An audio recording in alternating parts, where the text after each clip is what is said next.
Bonjour à tous, c'est en Estrême de Salles, au pied du massif du Pibest, que démarre cette nouvelle visite pastorale de Monseigneur Mika. En poursuivant la route et en longeant Argelès-Gazost, c'est le Val d'Azun qui prend le relais. Ces deux entités géographiques, l'Estrême de Salles et le Val d'Azun, sont réunies depuis plusieurs années dans une même réalité pastorale. Alors comment les choses se passent-elles pour les 3700 habitants? Comment les chrétiens s'organisent-ils de Agos-Vidalos jusqu'à Arras-Marsous pour vivre leur foi et annoncer la bonne nouvelle? Notre évêque a 2 jours pour le comprendre et nous avons 6 minutes et 5 secondes pour tout vous raconter. C'est parti!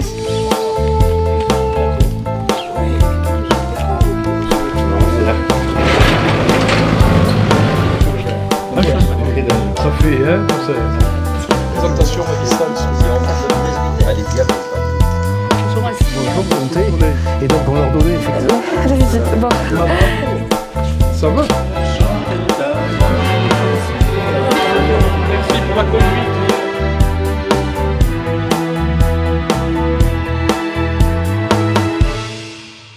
Et c'est ma mission, sillonner le diocèse pour encourager tout le monde.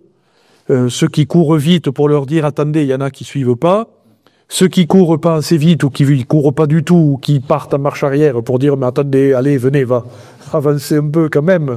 Faites un pas, faire qu'on accueille la parole de Dieu, qu'on accueille l'Esprit Saint, qu'on accueille ce trésor que le Seigneur a confié aux 12 pour qu'il le confie à l'Église et puis de génération en génération, qui nous est confié à nous aujourd'hui.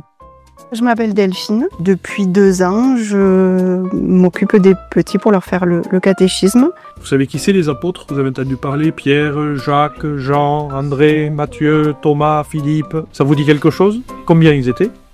12, voilà.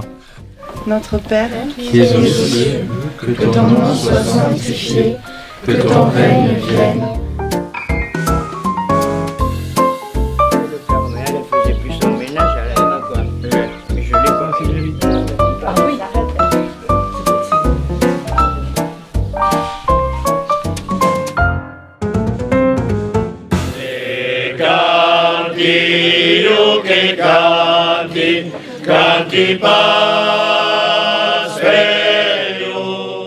Quand on reçoit une demande de concert, on l'examine ensemble. Quelles sont les chansons qu'ils vont chanter? On envoie des documents à cet organisateur. Un rappel de tout ce qu'il faut observer quand on rentre dans une église, ce respect du lieu. Et je trouve que c'est très bien. C'est d'éviter qu'il y ait 3 poids, 3 mesures, selon les personnes, les curés, les lieux, etc., etc. D'objectiver les procédures sur les manières d'organiser un concert, de prévenir la paroisse, etc., etc. Une paroisse, des communautés.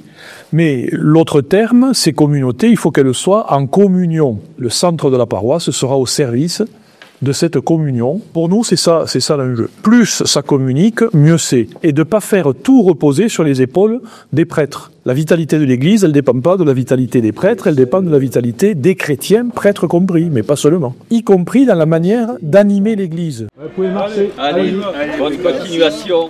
Monseigneur nous a parlé de cohésion et il nous a parlé d'humain. Et je crois que le sens de notre action, elle est complètement liée dans ce cadre-là, pouvoir se réinventer aussi, parce que la pérennité, c'est aussi s'adapter et développer. Des communautés, autant de communautés que possible, le plus possible, mais en communion les unes avec les autres pour la paroisse. Alors à l'échelle de la paroisse, de temps en temps, il y a des temps forts, communs, qui réunissent toute la communauté paroissiale.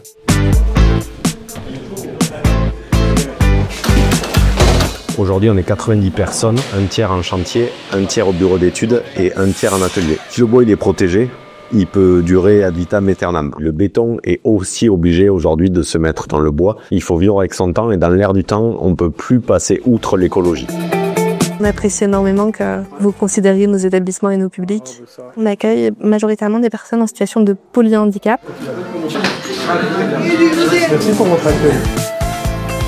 C'est sur ce chemin qui relie Arras-Marsous à Estaing que s'achève cette visite. Monseigneur Mika est venu redire ici que l'Église est faite pour la mission et que le dynamisme de nos communautés dépend avant tout des chrétiens qui y vivent.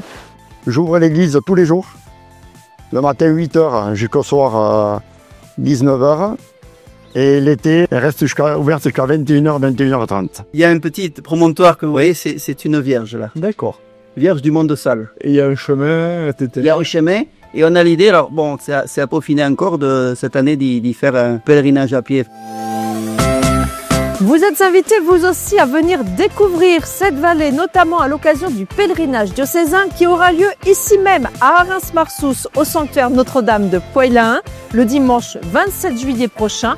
Mais avant cela, nous nous retrouverons pour la toute dernière visite pastorale de notre évêque. Il sera à Luce et en Pays Theuil et ce sera bien sûr un événement à ne pas manquer grâce à notre chaîne YouTube. Je vous dis donc à très bientôt sur Bigorre TV.